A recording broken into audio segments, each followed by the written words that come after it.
Attorney, advocate, and podcaster Rabia Chaudry is the author of the New York Times bestseller Adnan Story, a true crime analysis of the 2000 wrongful conviction of a young Baltimorean for the murder of his ex-girlfriend. She later served as executive producer of the Case Against Adnan Syed, the HBO documentary series based on the book. She is also the founder and president of the Safe Nation Collaborative, an organization that promotes education about the Islamic faith. She joins us this evening with her new memoir. Please join me in welcoming our guest to the Free Library. Yes, anyhow, good evening, Philadelphia. It's great to be here. Thank you guys for coming out. I was just telling my friends backstage, I said, I took a nap before I came out here, and I said if I didn't have to actually speak, I would have stayed in bed because it's so cold and dark so early. So I really, really appreciate you guys dragging yourselves out of your homes and coming. It means a lot. I'm so short. You can probably only see the top of my head right now. But I'm going to start off by, first of all, I want to thank the library for inviting me. This is such a beautiful space, and I've never gotten a chance to speak here before, even though I did a lot of speaking about my first book, Adnan Story. And before, I just want to kind of get it out of the way. He's doing fine. He's doing great. Yeah. Everybody wants to know how Adnan's doing. He obviously, look, I mean, when you are incarcerated at 17 and released at 41, you have grown up incarcerated, and he's got to adjust to the world. He probably needs years of therapy and a lot of support, and he has a great community of exonerees. These are actually men he was incarcerated with, who in the last few years were actually exonerated. 6 of them were at the courthouse the day he was released. So as you can see, there's kind of a bit of an epidemic of this stuff happening in Baltimore City, but so he has those people to help him, and I've seen him a couple of times, and he's doing well. He's just living a quiet, private life right now, enjoying like his backyard and little freedoms like eating in the middle of the night whenever he wants to that we take for granted. So hopefully when he's ready, we will see him emerge. He does lurk on social media, by the way. So, but maybe he'll finally like actually get an account at some point. I am going to start off just by reading like a passage from Fatty Fatty Boom Boom. Or maybe I should talk a little bit about what the book's about before I do that. Yeah, let me do that first. So a few years, actually right after Adnan Story was published, it did really great. And almost immediately, my literary agent and publisher was like, we'd like you to, what are you gonna write next? And I was like, well, this book took a lot out of me. It was incredibly research heavy. And I was under a lot of stress and pressure just to make sure every fact was right, every detail, every date was right. And I didn't have a research assistant, I didn't have a ghostwriter, it was just me. And I said, I need some time. And that was published in 2016, so as you can see, I took my time. But a few years ago, when I was like, okay, I want to start writing again, I actually started writing a novel. I wrote about a third of it, and it was based on something that actually happened to me. I had been, when I was 27 years old, been kidnapped for like half a night. Wait for that book to come out. It's a really interesting story. It'll come. But I was writing this novel, and my lit agent said, if you're writing a nonfiction book, you can write a proposal and actually sell the proposal, and then you have time to write the book. But when you're writing a fiction book, you have to write the entire book. And that means like I don't feel any pressure, there's no deadline, and then you have to go and try to sell it. And I said, well, gosh, this is like, I'm just gonna like drag this out, I'll never get done. And she said, a really good stepping stone to fiction is actually doing the memoir. And I had never considered writing a memoir, just like I had never considered writing a Adnan Story. So as we started talking about it, she's like, you can write about your legal experience, about the advocacy space, about being an American Muslim in post 9/11 America. And when I thought about it for 6-7 months, I was like, my gosh, all of these things like I have talked about incessantly for like 25 years. All of my public facing work has been this. All of my op-eds have been this. All of my lectures have been this. But what's the story that people don't know about me that literally has haunted me my entire life? And that is the story of my weight struggles. I was not born a really chubby child. I was a skinny little, scrawny little baby, and then my mom wanted to chub me up. And she asked a friend who was a nurse if she had some advice, and Auntie Sheila, God bless her soul, said, maybe try some half and half. And so this is when my parents had come to America. And my mom really didn't understand, and she actually gave me bottles of half and half. And I'm still carrying that half and half around and fighting it. But but my parents were first-time parents when they had me. They came to this country. I was six months old, and they were kind of parenting without their village. And they didn't have their elders and the support of all the maternal line to tell them this is what you got to do with a baby and not do with a baby. On top of which, both my parents are foodies and fatties as well. And America is the land of abundance, right? There's no place in the world you're going to find grocery stores like this. You're going to find every food in the world out of season, in stock. And they were overwhelmed. But also they're like, this is America. Everything here is good for you. So we ate everything all the time. So it became just part of my whole entire experience as a child, being like my family being really concerned about my weight and saying you're never going to get married and what are you going to do something, and trying every diet in existence, going through everything. For anybody who's ever had this struggle, you know what it is. You know what the despair is, because nothing's working, and you feel like a failure because people make you feel like you should know how to do this. This is not that hard. On top of which, in the South Asian community, at least in Pakistan, I am darker skinned than kind of what is I guess desirable. And that was a big concern for my family too. It turns out DNA is a thing, and my dad's a dark brown-skinned man. But my family really thought maybe she sat out in the sun too long, and by the time she turned 16, it'll all go away.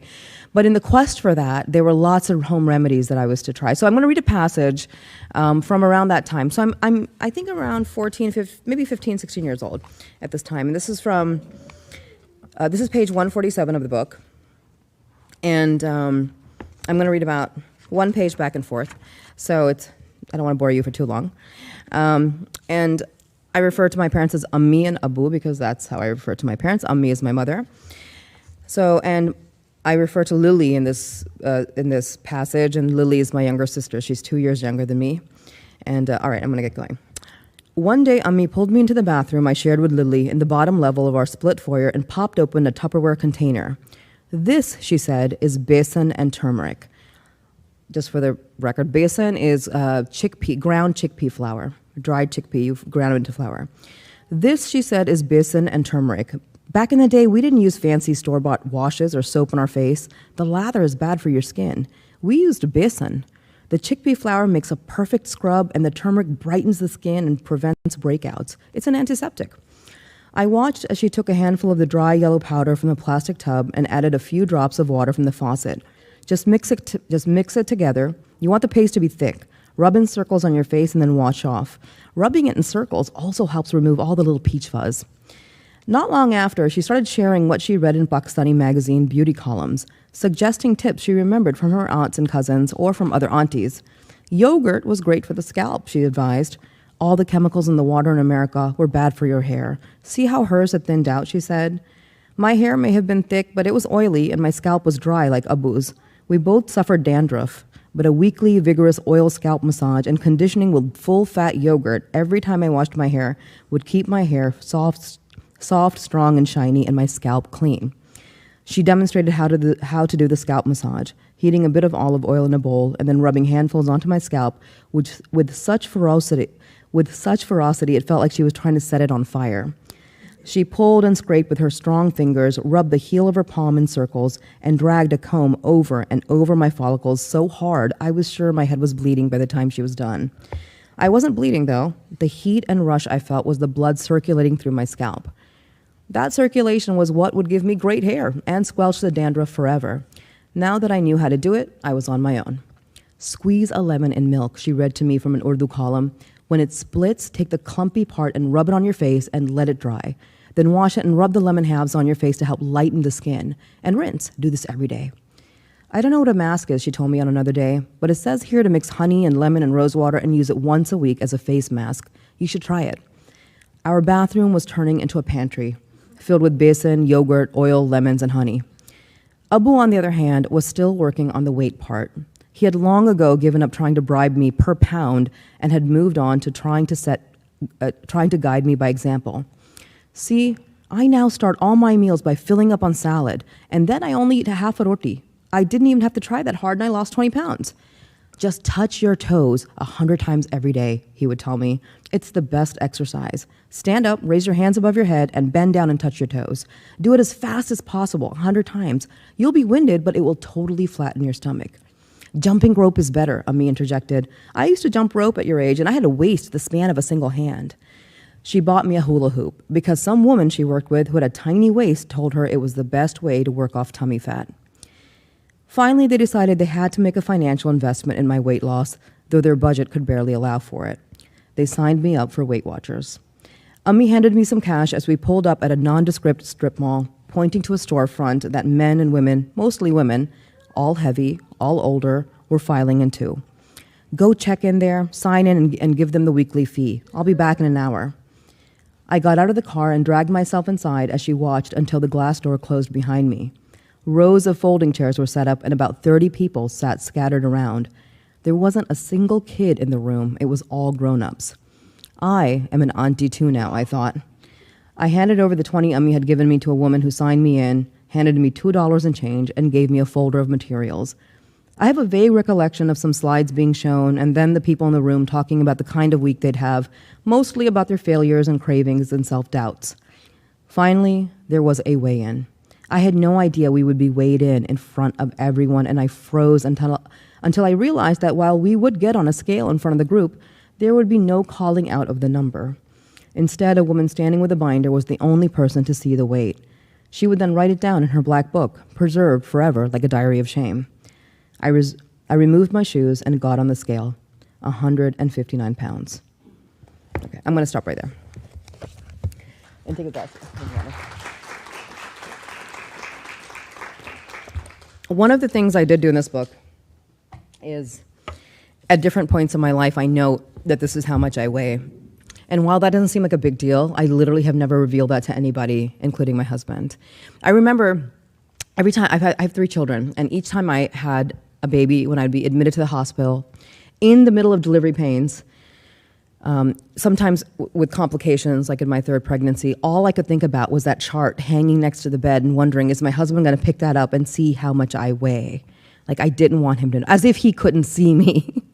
And the fact that, like, I remember exactly when I was 10 how much I weighed, when I was 13 how much I weighed. I mean, like, these are moments that have been seared into my brain. I didn't, as I was writing it, the fact that I remembered these things and my, like, accompanying feelings about that, I realized what an impact it actually had on me.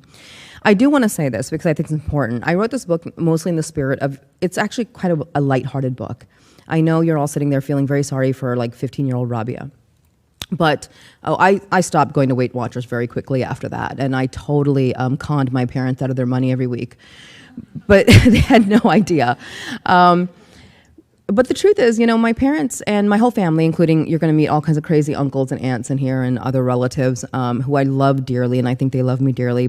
So I wrote the book in the spirit of my big fat Greek wedding.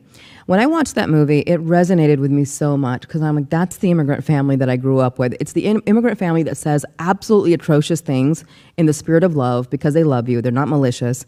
But to a Western audience, it's like, oh my God, the years of therapy it will take to undo that. So a lot of folks, I've done a lot of interviews about the book now, and they ask about, like kind of the trauma and the pain of being subjected constantly growing up to this, like, everybody in the family being concerned about my weight. It would be the only topic when I would be around family. And I said, it never actually hurt because it wasn't meant to be hurtful. It was because they understood their people. They knew that at least in Pakistani circles, when I got of age, meaning 16, 17, 18, that's when the marriage proposals, they didn't start coming in, but people started sizing you up for their son or daughter. Because we have like a system that's kind of an arranged marriage, but it's more like introductions.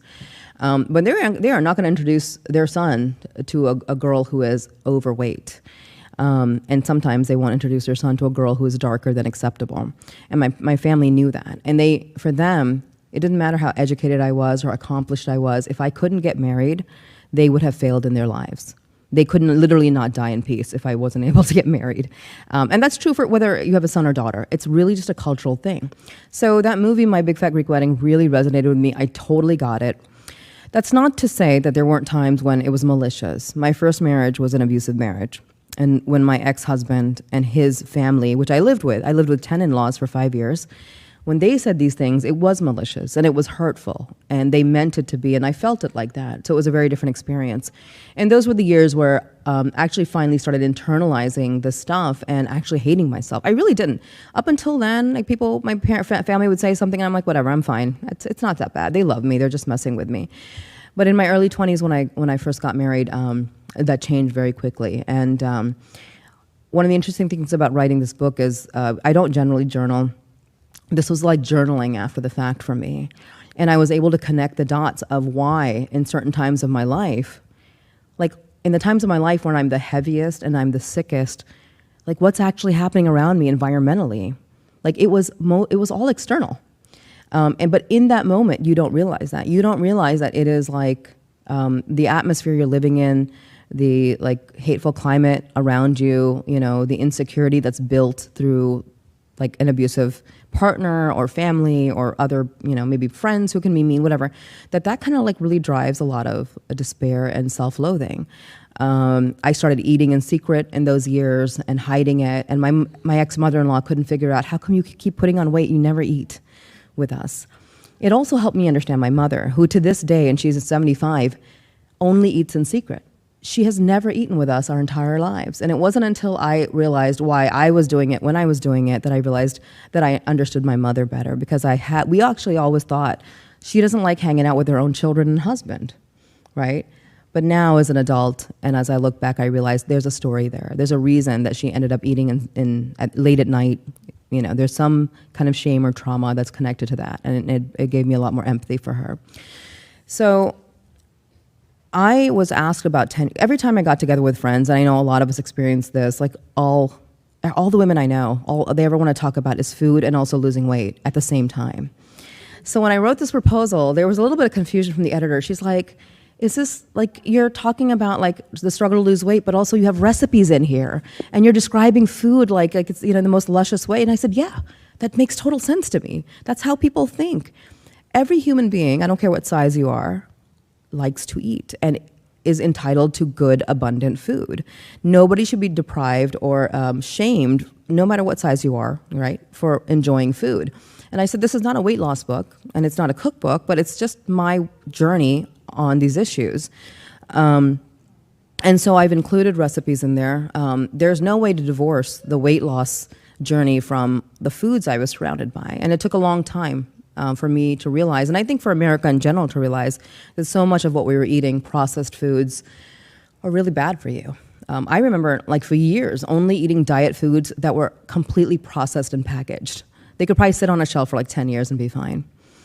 So anyhow, I every time I got together with my friends, it's all we ever talked about and obsessed about. And I was asked like 10 years ago by a friend who had a magazine. She was the editor, and she said, you write about all these topics. Why don't you write about this? This would really resonate with people. And I said, I'm not ready.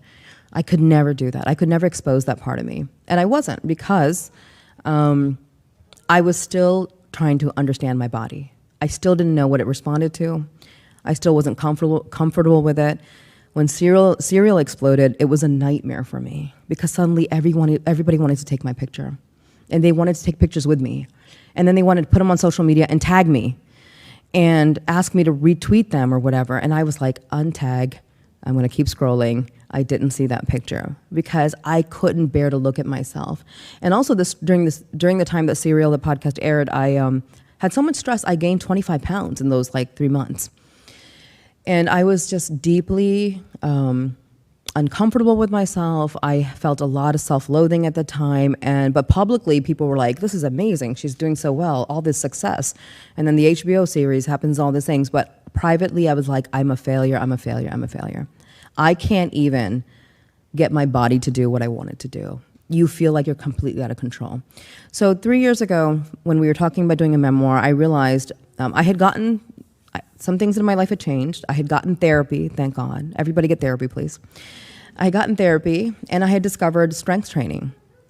And suddenly, after years of not being able to get my body to cooperate with me, my body was doing things that I just never imagined it could. And I was in my 40s. I had a baby. I had a baby at 44. Don't ask. I don't know why that happened. It was a surprise, let's just put it that way, and a shock. But at that age, I'm like, if I couldn't do it when I was in my 20s and running miles and miles a day, there's no way I can change my body in my 40s. I'm tired. I have a 20-year-old kid. I have a 11-year-old kid, and I have a newborn baby. I can't do this. And yet, what I realized in that time was everything I had been told about how to take care of my body, almost everything was like a lie, basically. The diets are a lie, right? Like the weight loss industry is mostly a lie. And that's when I finally realized that, oh my gosh, like my body and me, like we're actually friends now. I don't like hate her anymore. She's not working against me. She's not my foe. That's when I felt like I can now write this book, and that's why I wrote this book. I have no idea how long I've been yapping for, but I know we're going to take some questions. We're doing okay back there, guys? So I think in about 5 minutes we'll open it up for questions. And are you going to have a mic or something up here for folks? Okay, we've got a mic that'll go around, I guess, and I'll just call on folks. I don't know what else I want to talk about, though, in those 5 minutes. Let me think. Oh, I know what I want to talk about. So an interesting reaction to me getting to the point of, and you know, all this, your whole life unfolds on social media, of getting to the point where I felt like I had finally figured it out. And a big chunk of the story that I'm not telling you right now, because you can read it in the book, that means go get the book, is that I also got, in 2015, I got a gastric sleeve surgery. I never talked about this publicly. I never told my children. Only my husband knew. And, you know, that's because there's a lot of shame when somebody elects to do a surgery like that. But in the book, I talk about like my thought process and then what the results were and how hard it was afterwards, how absolutely torturous it was afterwards. I mean, I think I threw up 100 times that first year. It was painful and difficult. And literally, as soon as I lost 30 pounds, I got pregnant. That was the surprise baby, by the way. So I'm not going to get into that, but the point being, it was later that I discovered like the circuit training and all this stuff. And as my body started changing, and I couldn't believe it, I would post pictures online. I was excited. I knew a lot of women who had a similar struggle. So I'm like, this is what I'm doing. You can find these videos on YouTube. You should start like, try it, you know? And I started getting a little bit of a counter response from people who almost felt offended that I felt good, that like, I was down a few sizes, or I just had more energy and I could flip tires and do things I couldn't do before. And I got a lot of like kind of lectures that, you know, you're beautiful at every size and you should feel proud of yourself at every size, and you should not have, like, why is this important? Like, you do important work. Why are you sharing this kind of thing? Like, you know, and I understand the body positivity movement. I think it's an important movement. I'm excited to live in a time where you see people of every size and shade of skin represented in beauty, fashion, media, all of these things. But what I realized is when you are a heavy person, you are going to be shamed for being heavy. And on the other end of that spectrum now, there's a little bit of toxicity where you might be shamed for trying not to be heavy. And at the end of the day, nobody's walking on my knees. Nobody's trying to bend over and touch my toes but me, right?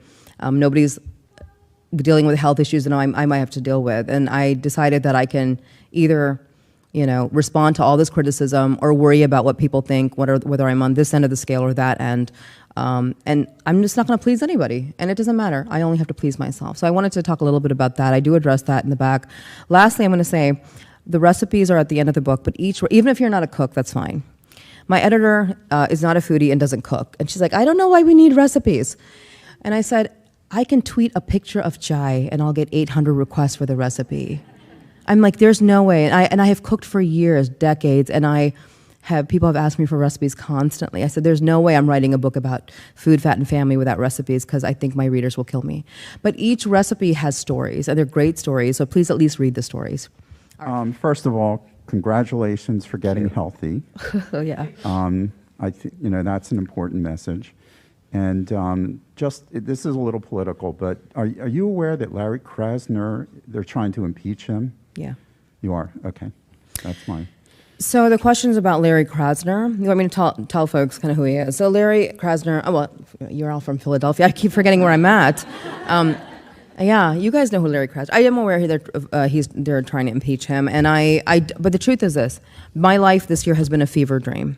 Between Adnan, my father having He's had for the last 2 years, all through COVID, serious health complications, and I've been in and out of the hospital, working from hospitals for months and months and months.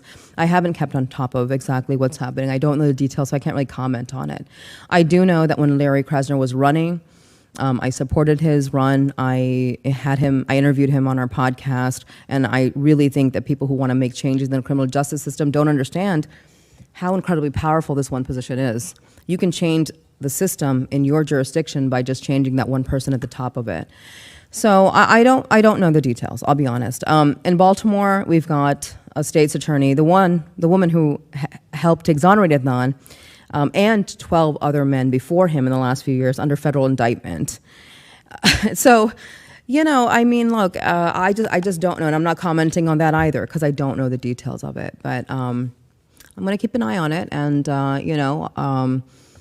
I don't know if it's purely political. I'm not quite sure what's going on, but I know that in the first couple years of his, how long has he been in office now? 2 years or 3 years? At least the first year of his office, he did some incredibly exciting stuff. Yeah, I don't know where he's at right now, though. Hi. Also wanted to say congratulations to you as well. And I've lived in Baltimore County most of my life, so I know the police department and everything like that. But my question to you was, there must have been an immense amount of pressure on you, especially being in a Pakistani family, being a woman, and advocating for this. And in addition to like the pressure from the media and the police, there must have been pressure from like the community, because the aunties, they always gossip about the things if they don't know all the facts and everything. Did you face any of that kind of pressure from like other uncles or aunties that said, why are you doing this, or to let it go? Like anyone besides the community that Adnan was from? Yeah, I mean, I have so many different groups of haters. I've lost count at this point. People want me dead for different reasons, and it is what it is. But it's interesting. The community response to the advocacy, the public advocacy for Adnan. I was in the courtroom on the day he was convicted. And from that day until the day he's released, like I have been there almost every hearing, throughout the time. But what happened with our community is when he was arrested, the community rallied around him. They knew him from birth. They loved the family. They raised hundreds of thousands of dollars for his defense. But trials happen Monday through Fridays when people are at work and at school. Nobody could attend the trial. They didn't know what was happening in the courtroom. All they knew was a few months later he gets convicted, or the following year, at the end of the trial, he gets convicted. So for them, that means something, there's a there. Something happened to get him convicted. There must have been some real evidence. And that made the community completely disappear. Auntie couldn't even just talk about her son anymore. Like suddenly all these people who knew him since he was born, his friends disappeared. My brother didn't disappear, and frankly, and you'll meet Ummi in this book, she is a force of nature. She didn't let us disappear. She's like, I don't care what anybody else says, we are going to continue to support him, visit him, send him money, do anything. And she was a very vital part of making sure that he continued to get support. And then when Serial happened, I think suddenly there was this real big sense of shame in the community. They felt very ashamed of themselves for not being around. And I don't mince words. When they all started coming back, I was like, where you been for 20 years, right? So I also called them out, but I'm grateful they're back. There were people in the community, and when I say community, I mean more broadly, like just Muslims who are watching this online saying weird things like, actually not just Muslims, a lot of people actually would say, is Rabia in love with him? Are they married? Even if you Google, are Rabia and Adnan, it immediately goes to married. And I get this all the time. And I've always said he's like my little brother. So there's always that kind of stuff, which is just kind of misogynistic and disgusting. And then you have groups of people who are like, he's guilty, she's been helping a murderer, and now like this is her 15 seconds of fame. And I'm like, yeah, we planned this all out in 1999. This is what I was waiting for, my big break, right? Like, I mean, so, and what do? Like, there's no really point in responding to this stuff. Now the community is like, all hail Rabia, and Adnan, and so, they're incredibly proud of like the work that's been done, and I think the whole community feels vindicated. They realized that everybody was bamboozled at the time. Yeah. I just recently started reading your book, and I noticed just in the first few passages that you describe your mother as being like this independent, strong female, which is kind of more or less rare for South Asian women. in our community. And so I'm just curious to know, did her presence in a way kind of influence you in your upbringing of like being independent, being a strong woman, and then how do you relay that to your children? Oh no, my mother was a huge force in that. Growing up, so my mother was the eldest of 7 children, and she, in 1970s, Pakistan, at the age of 27, was still unmarried, which is like, you may as well be a spinster at this point. She kept rejecting proposals. She's like, I'm a working woman, which was also very rare at that time. But her, even my grandmother was college educated, so these things were a little bit rare, but my grandmother was not a working woman. So when my mom finally got married, and, had us, the one message she always raised us with like a social conscience. I mean, there's never a time in my life that I don't remember, even as a kid at the dinner table, whatever, her not talking about people starving in Africa, the war in Kashmir. Like, there's always, like, she's like, you have to think about outside yourself. Like, we are here for a purpose. And I come from a religious family, religious meaning like we're like, a family of faith. We're not like zealots or anything like that. But my mom always said that, when we die, God's going to ask us what we did with 3 things: our youth, our time, and our like education and skills. What did we use these things for? Did we use them to help other people?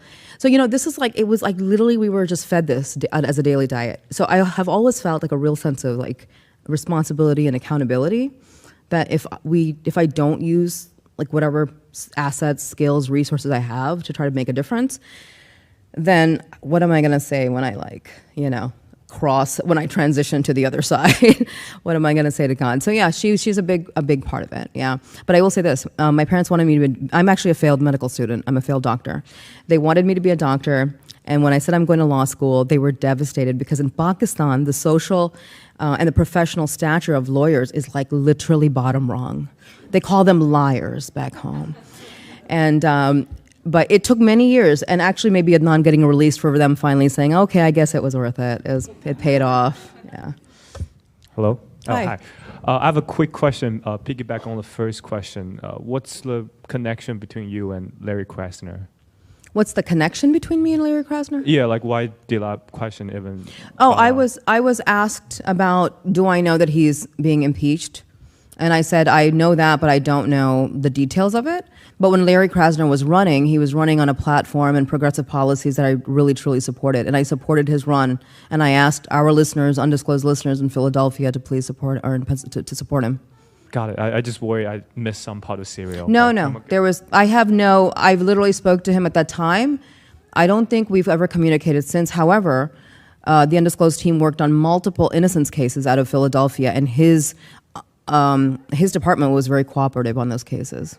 Yeah. So I identify as a South Asian woman myself. So I think it's like really important to have the representation and just to have diverse voices. So what has been kind of the reception amongst other, young women, particularly of like Asian descent or South Asian descent? And I guess the second question, without having read the book, is I guess what are some things that can be done to address this, these ideas of colorism and just like weight and just like all the pressure on women to like uphold a certain beauty standard? Like, what can we do as a community to kind of address some of that, in your opinion? Yeah. Look, the book literally was published yesterday. So readers are still getting it in their hands. But so far, the messages I've been getting, especially from South Asian women, but women in general, really, even people I'm meeting at book signings and stuff, is that I see my story in this. Like, thank you for talking about this. Some women have come to me and said, I held off on pre-ordering because I don't want to be triggered by these issues. It's that deeply traumatic for me. And for those folks, I have to say, you have to take care of yourself. I don't know what's going to trigger somebody or not. I know that while I wrote the book, I had a therapist. I've had the same therapist for 5 years now, and that was very helpful to have as I was processing these things. So, I think my book is just an addition to this growing collection of representation. And I have a lot of faith in young people. So now my children are ages, there's the blip, the 5-year-old who nobody expected, 14 years old, and then my eldest is 25 from my first marriage. The 14-year-old is a cross-country runner, eats granola and yogurt all day. I don't even know who she belongs to because she's not like of my of my seed. But, you know, she really takes care, but she's so socially conscious. And she comes home and tells me about these conversations that she's having with her peers. And she's like, you know, so-and-so said this, and we said, you can't say that. That's fat shaming. So-and-so said this, and that's transphobic, you know. And I'm like, these kids, man, they know better than we did. And they're also not going to take it when somebody gives it to them. So I think that's making a difference. But I mean, look, I'm on Instagram. I follow all like the body positivity, like, you know, women who are of every skin tone. They're like fashion icons now and makeup icons. And I just love seeing, and they're gorgeous, and I love seeing it. And I love seeing their confidence. And basically kind of their middle finger to whoever thinks that they don't belong in those spotlights. So I think that, you know, social media has really democratized who gets to claim being beautiful. I've been listening to your podcast every Thursday. Thank you. Read your first book. I'll read the second one. I am curious, as you make this transition over to, you might not want to be the media, but you kind of do fill a role in the media now.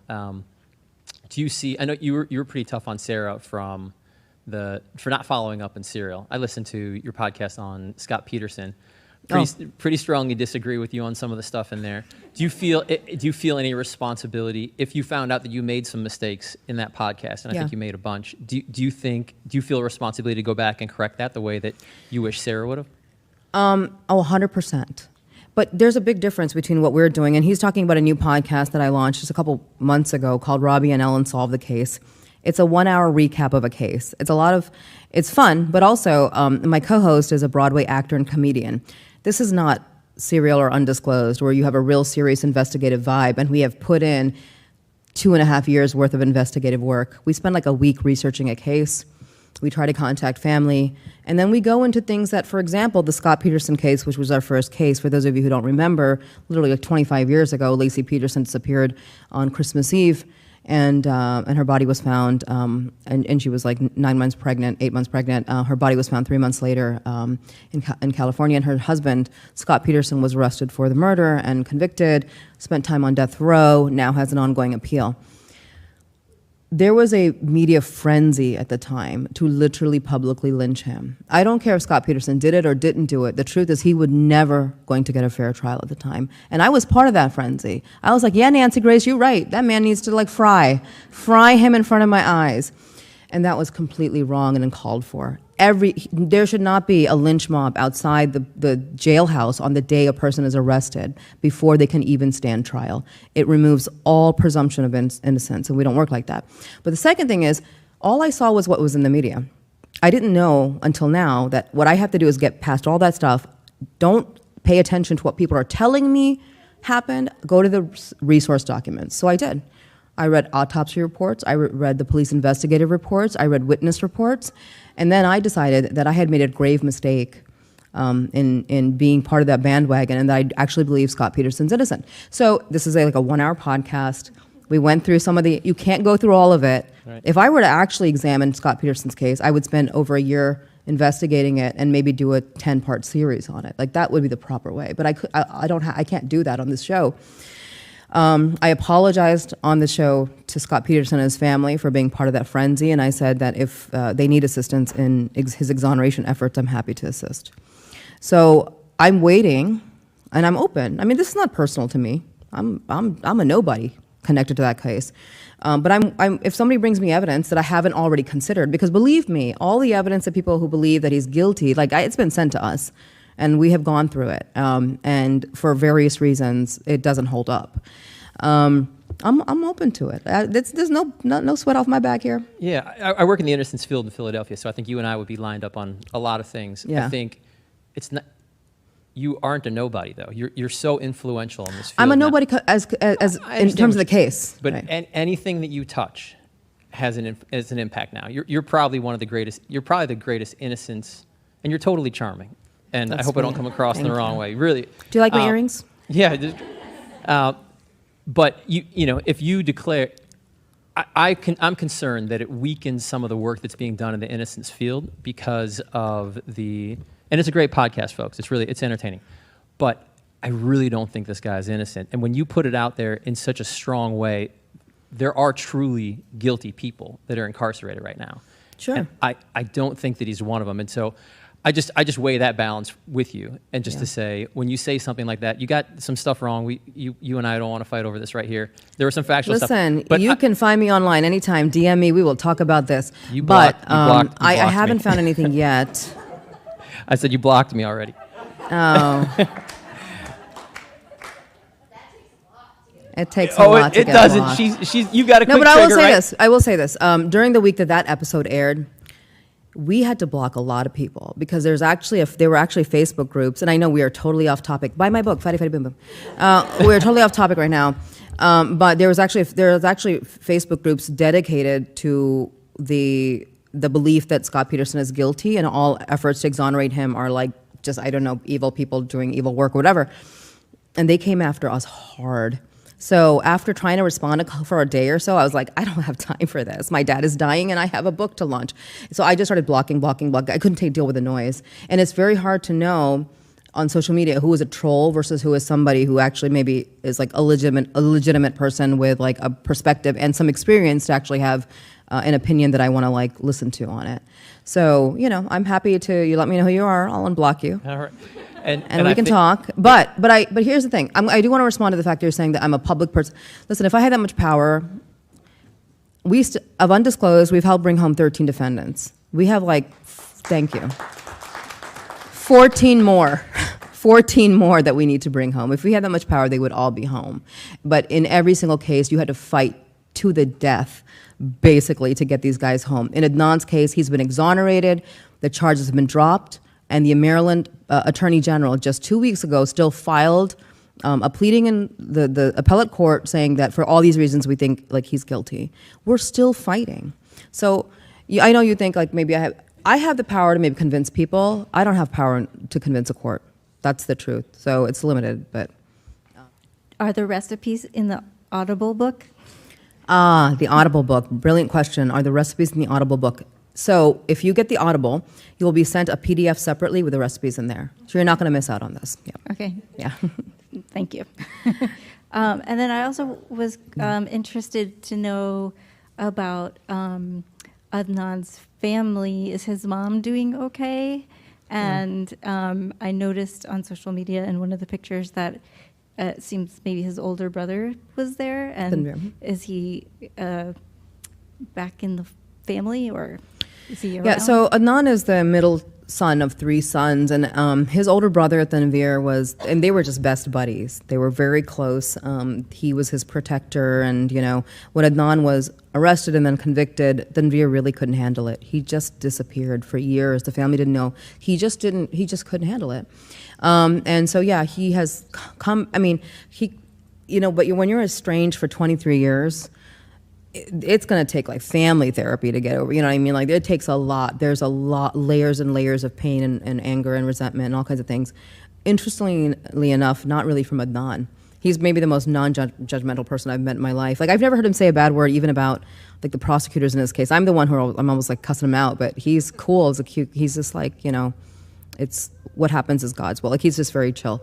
So Tanvir did come home, obviously, on the day Adnan was released. I don't know to what extent they're communicating, if they have, but I don't know if they can really heal this relationship, because he didn't just disappear from his mom and dad's life, he disappeared from Adnan's life. So Adnan is in prison, and suddenly his big brother's not around. And Yusuf was much younger than Adnan, was getting in fights in school because people were saying, your brother's a murderer. The parents finally sent him out of the country. So Adnan lost that brother too for many years. And so, yeah, these things tear families to pieces. And by the time Adnan came home, his father, who's well into his 80s, late 80s, now is suffering from post-COVID dementia. And so the day Adnan came home, he was asking him, do you have to go back? He was a little bit confused. And then he asked him, and this is so, this is an immigrant parent in one sentence. He said, go back and finish your degree. Because Adnan had started studying with Georgetown University while he was incarcerated. Adnan's like, no, Dad, I'll finish the degree. I don't have to go back to prison to do that. Auntie seems much better. She just, her health in general. I remember this past Ramadan, I saw her and I was literally just in shock. She was very frail and I was really scared. And she just looks great right now. Having said that, I don't know if that means her cancer, how that, and again, just a very typical immigrant family. She literally had stage 4 cancer, and you asked her how you're doing, and she's like, I'm fine. So I never will have any real way of knowing how she's doing, like in terms of her medical condition.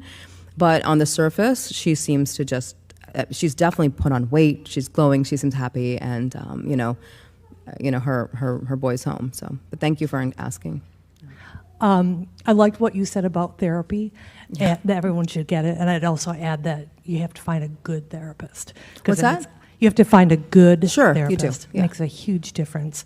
I wanted to ask you a personal question. Have you ever asked your mother about any trauma in her life, or do you even feel like approaching that subject with her? I don't think, because in order for her to be open to answering that question, I think she would need therapy, and she's certainly not going to be getting it or like that. It's just not part of the culture, honestly, in that generation. It's actually not really even part of the culture in my generation. I mean, I advise like even people of my age, and in our community, and it's just not a thing we do, or if we do, we don't talk about it. There's like this weird shame attached to it. But I just, given my own kind of like education on a lot of these subjects about childhood trauma, attachment, like all these childhood resilience, all these things, I've learned a lot in the last 5-6 years that I can, some of the things that she said to us over and over, some of her fears, I really do believe that there are some serious childhood trauma attached to it. But I've never talked to her about it because I just don't think she would ever open up about it. Yeah. Would you say that the book is appropriate for like 10-year-olds? Oh, is the book appropriate?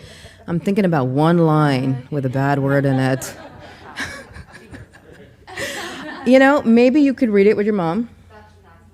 Yeah, we could read it with your mom, and your mom can decide, like parts to skip and change, and but I don't really know. I think it depends on the 10-year-old, and it depends on your mom. That's what I'm saying. I'm going to let your mom read the book first, and let her make the decision. But thank you for being interested in reading it. That's awesome. All right, thank you guys so much. We're going to wrap. I think that's it for us tonight, and I'll sign some books. Thank you.